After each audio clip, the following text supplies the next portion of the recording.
There's games out there that might not be great, but they mean a lot to us. Some of them get us through tough times, some just click with us, and others just come at the right point in our lives. Phantasy Star Universe is one of them games for me. It didn't come at a bad point in my life or anything, I was just bored. School bored the shit out of me. It was the same thing every day and nothing was helping me escape that until this. It was Phantasy Star's MMO component that took me away and gave me a home away from home, so to speak. Sadly, I don't have any footage of the online component, since in 2012 the Xbox 360 servers were taken down. The good news is that there's some beautiful people out there making a private server called Clementine, and it's coming on very well.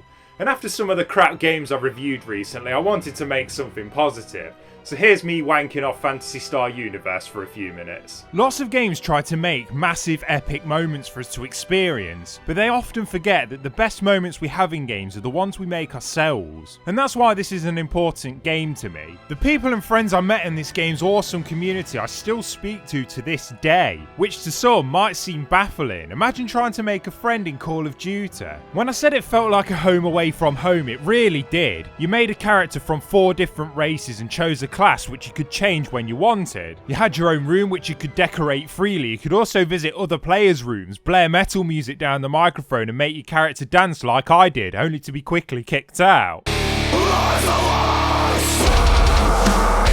The main hub of the game, the Guardian's Colony, was filled with players conversing, trading and offering nudes for 400 Mezzetta, the game's currency. No one ever bought one. It just felt like a real lived-in community. From here you could go to different planets, all with their own hubs, which had different shops with a variety of weapons, armour, clothing and photon art, which I'll get onto later. In these hubs you could form parties with other players, or you could just join a mission in progress with other players. The game had a variety of missions, all with different difficulty levels. Most missions boiled down to you going through an area, taking down enemies, collecting crafting materials and money along the way, followed by a boss fight which usually held some rarer loot. It was a dungeon crawler through and through. The combat was pretty simple. You had 2 attack buttons, your standard attack on the X button and your photon arts on the Y button. These were weapon specific abilities that leveled up separate to you, giving them a smaller PP cost, which was basically MP, and adding extra attacks to the skill. There was a massive variety of weapons, most of them having a different elemental value. Since PP on weapons had to be recharged at stations, it was wise to have a wide array of weapons with different elements and styles. You also had magic, which was something I never dabbled in, but you had lots of elemental spells, buffs and debuffs at your disposal, not to mention healing. It definitely had its problems. There was no blocking, you just had a chance to block, and no way to effectively dodge attacks. It was just dumb fun. Go in, take down a load of enemies with simple combat and get some nice shiny loot along the way, and put the boss's tail as a decoration in your room. As I said before, there were 3 different planets, each had their own style and missions attached to them. The variety of missions wasn't really that strong. Most missions were go through this dungeon and murder everything inside. The basic enemy variety was okay, but it had some really cool boss fights. There were a lot of missions that needed to be farmed to get certain materials and drops, but they did take place in varied locations. It's just layout wise they did feel samey. All these drops and materials could be sold in your own room, where you could set up a shop operated by your little Plip robot. This was the key to earning lots of in-game currency and was a really cool approach to the player run economy. It was just simple fun, not like most MMOs where you get 5,000 different abilities and boring hotkey combat. You could be very effective with what you had. There was always something to strive for, and there was always people who were looking for the same thing as you, so you could partner up. To this day, Phantasy Star Universe is the only MMO that has truly held me. I still can't put my finger on why it did, but every time I put this game in, I get that rush of excitement.